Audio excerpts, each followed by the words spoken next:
ಆ ಪ್ರಜ್ಞೆ ಅನ್ನೋದು ಒಂದು ವರ್ಡ್ಗೆ ನನಗೆ ಸಂಸ್ಕೃತದಲ್ಲಿ ಒಂದು ಗಾದೆ ಇದೆ. ಅದನ್ನು ಓದಿದಾಗ ನಂಗೆ ಆಶ್ಚರ್ಯ ಅಂದರೆ ಆಶ್ಚರ್ಯ ಆಗ್ಬಿಡ್ತು.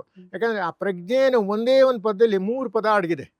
ಒಂದು ಸ್ಮರಣೆ, ಅಂದರೆ ಹಿಂದಿನ ಘಟನೆ ನೆನೆಸ್ಕೋತೀವಲ್ಲ ಅದಕ್ಕೆ ಸ್ಮರಣೆ, ಅದು ಸಂಸ್ಕೃತ ಪದನೇ. ಆಮೇಲೆ ಅದ್ರ ಬಗ್ಗೆ ನಾವು ಮಾತಾಡ್ತೀವಲ್ಲ ಈಗ ಕೂತ್ಕೊಂಡು ಪ್ರೆಸೆಂಟ್ ಇವಾಗ, ಅದಕ್ಕೆ ಹೇಗೆ ಮಾತಾಡ್ತೀವಿ? ನಮ್ಮ ಬುದ್ಧಿಯಿಂದ.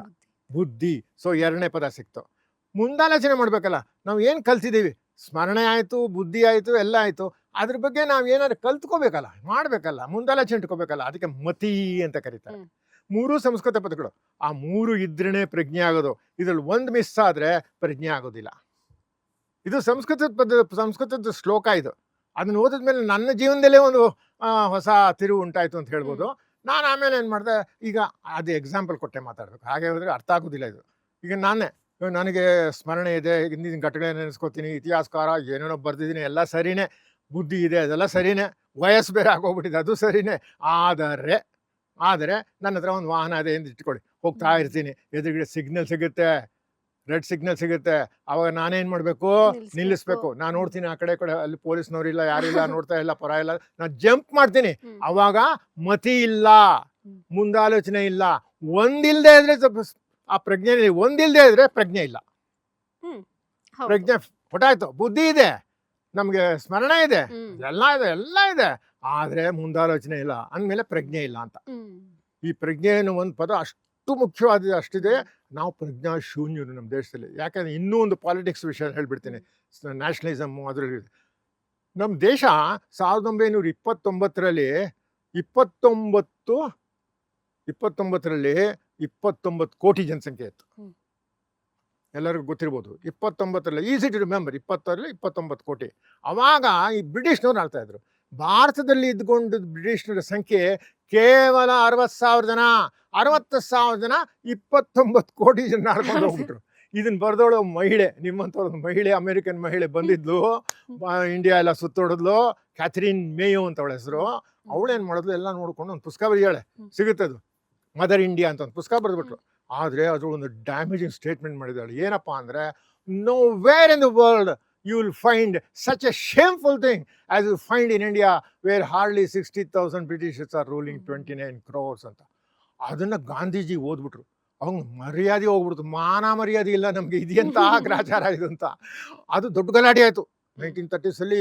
ಇಡೀ ಇಂಡಿಯಾದಲ್ಲೆಲ್ಲ ಅದ್ರ ಬಗ್ಗೆ ತುಂಬ ಡಿಸ್ಕಷನ್ ಆಯಿತು, ಎಲ್ಲ ಆಯಿತು. ಬಟ್ ಗಾಂಧೀಜಿ ಹೆಂಗಾದ್ರೂ ಮಾಡೋದನ್ನ ಒಂದು ಮರ್ಯಾದೆ ಉಳಿಸ್ಕೋಬೇಕಲ್ಲ, ಅದಕ್ಕೆ ಅವ್ರು ಏನು ಹೇಳಿದ್ರು, it's a sanitary inspectors report ಅಂತ ಕರೆದ್ರು. ಯಾಕಂದರೆ ಅದ್ರಲ್ಲಿ ಬರೀ ನೆಗೆಟಿವೇ ಇದ್ದಿದ್ದು, ಪಾಸಿಟಿವ್ ಇತ್ತಲ್ಲ, ಬೇಕಾದಷ್ಟು ಒಳ್ಳೊಳ್ಳೆ ಇದಿತ್ತಲ್ಲ ಇಂಡಿಯಾದಲ್ಲಿ, ಏನೋ ಅಷ್ಟು ಹೊಲಸ ಎಲ್ಲ ಇತ್ತು.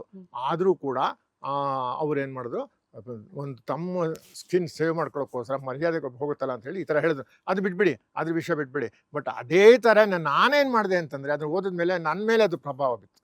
ಅದಕ್ಕೆ ನಾವು ಮತ್ತು ಪ್ರಜ್ಞೆ ಅಂತ ನಾನೊಂದು ಪುಸ್ತಕ ಬರೆದ್ಬಿಟ್ಟೆ. ಅದರಲ್ಲಿ ಒಂದು 10 ಸಬ್ಜೆಕ್ಟ್ಸ್ ತೊಗೊಂಡೆ. ನಾವು ಪ್ರಜ್ಞಾ ಶೂನ್ಯರು ಅಂತ ಹೇಳಿ 10 ಸಬ್ಜೆಕ್ಟ್ಸನ್ನ ಬರೆದುಬಿಟ್ಟಿದ್ದೀನಿ.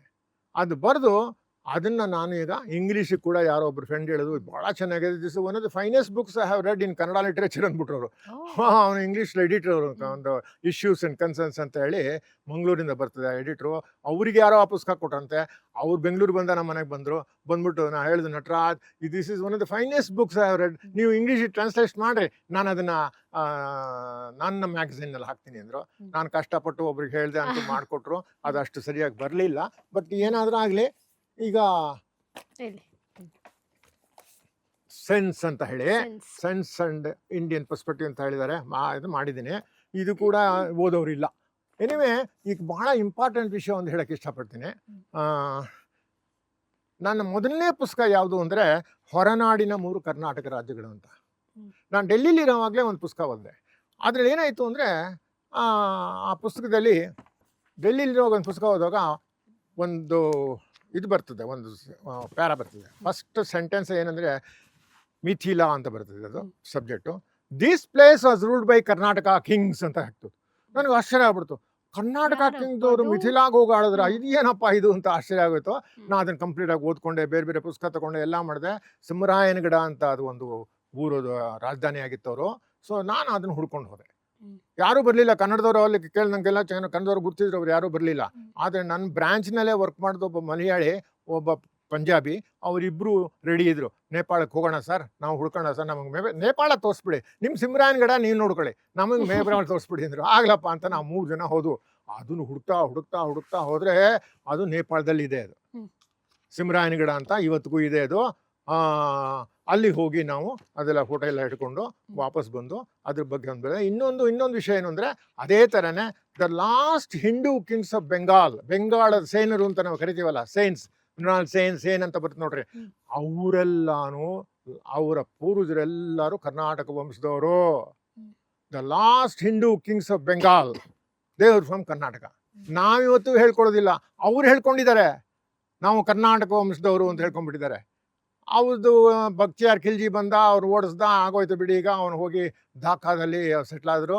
ಈಗ ಢಾಕಾದಲ್ಲಿ ಒಂದು ದೇವಸ್ಥಾನ ಇದೆ, ಬಲ್ಲಾಳ ಸೇನ ಅಂತ ಒಬ್ಬ ಕಿಂಗು, ಅವನ ಹೆಸರೇ ನೋಡಿ ಬಲ್ಲಾಳ ಅಂತ. ಆ ಬಲ್ಲಾಳ ಸೇನ ಕಟ್ಟಿದ್ದು ಒಂದು ದೇವಸ್ಥಾನ ಇವತ್ತಿಗೂ ಇದೆ. ಸುಮಾರು 800-900 ವರ್ಷದ ಹಳೆಯ ದೇವಸ್ಥಾನ, ಧಾಕೇಶ್ವರಿ ದೇವಸ್ಥಾನ. ನಾನು ಹೋಗಿದ್ದೆ, ಅಲ್ಲಿ ನೋಡ್ಕೊಂಡ್ಬಂದೆ, ಅದೆಲ್ಲ ಆಯಿತು. ಸೊ ಇದ್ರ ವಿಷಯ ಆಯ್ತಲ್ಲ. ಈಗ ಇದನ್ನ ನಾನೇನು ಮಾಡಿದೆ ಅಂದರೆ, ಇದನ್ನ ಎಲ್ಲ ಕನ್ನಡದವರಿಗೆ ಸ್ವಲ್ಪ ಎಲ್ಲರಿಗೂ ಪುಸ್ತಕ ಕೊಟ್ಬಿಟ್ಟು ಒಂದಷ್ಟು ಪ್ರಚಾರ ಮಾಡಿ, ಕರ್ನಾಟಕ ವಂಶದವ್ರು ಅಷ್ಟೆಲ್ಲ ಆಳಿದ್ದಾರೆ ಅಂತೆಲ್ಲ ಮಾಡ್ತಾ ಇದ್ದೀನಿ. ಇವತ್ತಿಗೂ ಮಾಡ್ತಾ ಇದ್ದೀನಿ. ಇದನ್ನು ಒಂಥರ ವಿಸಿಟಿಂಗ್ ಕಾರ್ಡ್ ಥರ ಟ್ರೀಟ್ ಮಾಡ್ತೀನಿ, ಯಾರಿಗೇ ಬಂದರೂ ಹೇಳೋದು. ಇದೊಂದು ಭಾಳ ಮುಖ್ಯವಾದ ವಿಷಯ ನಿಮಗೆ ಹೇಳಕ್ಕೆ ಇಷ್ಟಪಡ್ತೀನಿ. ತುಂಬ ಜನ ಓದಿದ್ದಾರೆ, ಎಲ್ಲರೂ ಓದಿದ್ದಾರೆ, ಎಲ್ಲ ಮಾಡಿದ್ದಾರೆ, ಆದರೆ ರೆಸ್ಪಾನ್ಸ್ ಮಾತ್ರ ಭಾಳ ಕಡಿಮೆ, ತುಂಬ ಕಡಿಮೆ ಇದಕ್ಕೆ. ಆದರೆ ಅದಕ್ಕೆ ಕಾರಣ ಇಷ್ಟೇ, ನಮ್ಮಲ್ಲಿ ಇತಿಹಾಸ ಪ್ರಜ್ಞೆ ಇಲ್ಲ. ಆದರೆ ಎಕ್ಸೆಪ್ಷನ್ ಇದೆ. ನನಗೆ ನಿಮಗೆ ಬಂದು ಈಗ ನಿಮಗೆ ಒಂದು ಪುಸ್ತಕ ಕೊಟ್ಟಂಗೆನೆ ಎಲ್ಲೋದ್ರೂ ಕೊಡ್ತೀನಿ, ಯಾರಿಗೇ ಆಗಲಿ ಕೊಡ್ತಾ ಇರ್ತೀನಲ್ಲ. ಅದೇ ರೀತಿ ಒಂದ್ಸಲ 10 ವರ್ಷದ ಹಿಂದೆ ನಾನು ಸುಧಾಮೂರ್ತಿಯವರು ಒಂದು ಭಾಷಣ ಇತ್ತು. ಅವಾಗ ನನಗೆ ಯಾಕೆ ಈ ಪುಸ್ತಕ ತೊಗೊಂಡೋಗಿ ಅವ್ರು ಕೊಡಬಾರ್ದು ಅಂತ ಅನಿಸ್ತು. ಸೊ ಹೋದೆ, ಭಾಷಣ ಎಲ್ಲ ಮುಗಿದ ಮೇಲೆ ಅವ್ರಿಗೆ ಕೊಟ್ಟೆ, ಪುಸ್ತಕ ಕೊಟ್ಬಿಟ್ಟು, ಮೇಡಮ್ ಇದು ನಾನು ಬರೆದಿದ್ದು, ಇದು ದಯವಿಟ್ಟು ಓದ್ಬಿಟ್ಟು ನೀವು ನಿಮ್ಮ ಅಭಿಪ್ರಾಯ ತಿಳಿಸಿ. I know you are too busy, ಇಂಗ್ಲೀಷ್ನಲ್ಲಿ ಹೇಳಿದೆ, I know you are too busy, but still ಏನಾದ್ರು ಟೈಮ್ ಇದ್ರೆ ದಯವಿಟ್ಟು ಓದಿ ಮೇಡಮ್ ಅಂತ ಹೇಳಿ ಕೊಟ್ಬಿಟ್ಟು ಬಂದ್ಬಿಟ್ಟೆ. 6 ತಿಂಗಳಾಯಿತು, ನಾನು ಮರ್ತ್ಬಿಟ್ಟೆ. ಅವರು ಮರ್ಸಿರ್ಬೋದು ಅಂದ್ಬಿಟ್ಟೆ. ನನಗೆ ಎಲ್ಲರೂ ಬೇಕಾದ ಜನ ಕೊಟ್ಟಿದ್ದೇನೆ. ಅಷ್ಟು ಒಂದು ಫೇಮಸ್ ಲೇಡಿ ಅವರು, ಅವ್ರಿಗೆಲ್ಲಿ ಪುರ್ಸೊತ್ತಿರ್ತಿದ್ದೆಲ್ಲ ಓದೋಕ್ಕೆ ಅಂತ ನನಗೆ ನಂಬಿಕೆ ಇರಲಿಲ್ಲ. ಆದರೆ 6 ತಿಂಗಳಾದ್ಮೇಲೆ ಫೋನ್ ಬಂತವ್ರದ್ದು, ಯಾರು ಇದು ಆಗುಂಬೆ ನಟರಾಜ್ ಅಂದರು. ಯಾಕೆ ಮೇಡಮ್ ಏನಾಯಿತು ಅಂದರೆ, ನನಗೆ ಗಾಬರಿ, ಏನಪ್ಪ ಏನೋ ಮಾಡಿಬಿಟ್ಟಿದ್ದೀನ, ಏನೋ ಪ್ರಾಬ್ಲಮ್ ಆಗಿದೆ ಅಂತ. ಅವಾಗ ಅವ್ರದ್ದು, ಏನ್ರಿ ಇದು ಆಗುಂಬೆ ನಟರಾಜ್, ನೀವೇನೋ ಹೊರನಾಡಿನವರು ಕನ್ನಡ ಬರೆದು ಬಿಟ್ಟಿದ್ದೀರಾ, ನಮಗೆ ಗೊತ್ತೇ ಇಲ್ವಲ್ರಿ, ಕರ್ನಾಟಕ ರಾಜವಂಶರು 12ನೇ ಶತಮಾನದ ದೂರದಲ್ಲೆಲ್ಲ ಆಳಿದ್ದಾರೆ ಏನೋ ಬರ್ದು ಹಾಕ್ಬಿಟ್ಟಿದ್ದೀರಾ, ನಾನೆಲ್ಲ ಕಡೆ ತಿರುಗ್ತೀನಿ, ಎಲ್ಲ ಮಾಡ್ತೀನಿ, ನನಗೆ ಗೊತ್ತಿಲ್ವಲ್ರಿ ಇದು ಏನ್ರಿ ಇದು ಹಾಗೆ ಹೇಗೆ ಅಂದರು. ಅವತ್ತಿಂದ ಇವತ್ತಿನವರೆಗೂ ಮೇಡಮ್ ನನ್ನ ಪುಸ್ತಕ ಓದಿದ್ದಾರೆ.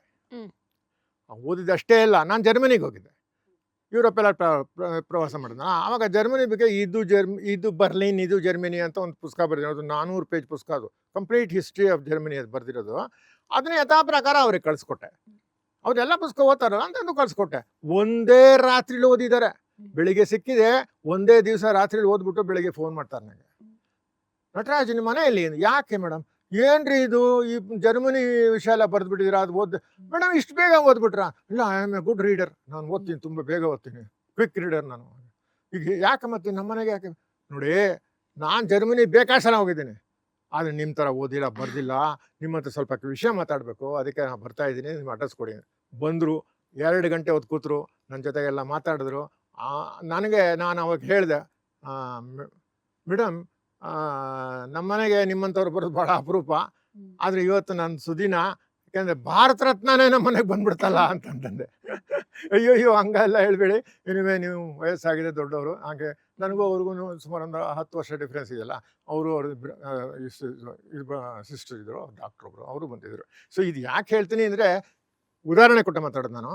ಉದಾಹರಣೆ ಏನು ಅಂದರೆ, ನಮ್ಮಲ್ಲಿ ಇತಿಹಾಸ ಪ್ರಜ್ಞೆ ಇಲ್ಲ. ಅವ್ರಿಗೆ ಇತಿಹಾಸ ಪ್ರಜ್ಞೆ ಇರೋದ್ರಿಂದನೇ ಅವ್ರು ನಮ್ಮ ಮನೆಗೆ ಬಂದರು.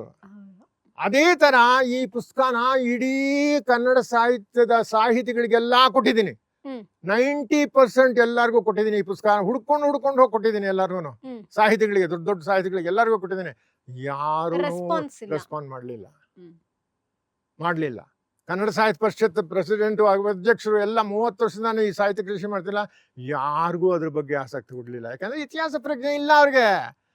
ಅದರಿಂದನೇ ಮೈಸೂರು ಕಡೆ, ನಾನು ಮೈಸೂರಲ್ಲಿ ಓದಿದ್ದು, LSL ಅಲ್ಲಿ ಪಾಸ್ ಮಾಡಿದ್ದು, ಅಲ್ಲಿ ಫಸ್ಟ್ ಕ್ಲಾಸ್ ಗದೆ ಮಾಡಿದ್ದಾರೆ. ಯಾರು ಆಳಿದ್ರೇನು ನಮಗೆ ರಾಗಿ ಬೀಸು ತಪ್ಪಿದೆ ಅಂತ. ನಮಗೆ 2 ಹೊತ್ತು ಊಟ ಬಿಟ್ಟು ಸಿಕ್ಕಿದ್ರೆ ಸಾಕು, ನಮ್ಗೆ ಏನು ಇತಿಹಾಸ ಯಾರು ಬೇಕಾದ್ರೆ ಬಂದು ಆಳ್ಕೊಂಡು ಹೋಗ್ಲಿ, ಅವ್ನು ತುರ್ಕ ಆಗಲಿ, ಅವ್ನು ಬ್ರಿಟಿಷ್ನಾಗಲಿ, ಫ್ರೆಂಚ್ ಆಗಲಿ, ನಮ್ಗೆ ಅದು ಇಷ್ಟನೇ ಇದೇ ಇಲ್ಲ ನಮಗೆ. ಆ ಪರಿಸ್ಥಿತಿಲಿ ಇದೀವಿ ನಾವು. ಇತಿಹಾಸ ಪ್ರಜ್ಞರು, ಇತಿಹಾಸದಿಂದ ಎಷ್ಟು ಕಲಿಬೋದು, ನಾವು ಕಲಿಯೋದಕ್ಕೆ ಹೋಗಲ್ಲ, ಬೇಡ ನಮಗೆ ಅಂತ. ಸೊ ಇದು ನನ್ನ ಒಂದು ಇದು. ಏನಮ್ಮ ನೀವು ಹೇಳಿ, ಏನು ಕೇಳಿ. ಲೇಟೆಸ್ಟ್ ಹಾಗೂ ಇಂಟ್ರೆಸ್ಟಿಂಗ್ ಸುದ್ದಿಗಳಿಗಾಗಿ ಬಾಸ್ ಟಿವಿ ಕನ್ನಡ ಚಾನೆಲ್ನ ಸಬ್ಸ್ಕ್ರೈಬ್ ಮಾಡಿ. ಹಾಗೆಯೇ ಬೆಲ್ ಐಕಾನ್ ಪ್ರೆಸ್ ಮಾಡಿ. ಇದರ ಜೊತೆಗೆ ಫೇಸ್ಬುಕ್, ಇನ್ಸ್ಟಾಗ್ರಾಮ್, ಎಕ್ಸ್ನಲ್ಲೂ ಮಿಸ್ ಮಾಡದೆ ಫಾಲೋ ಮಾಡಿ.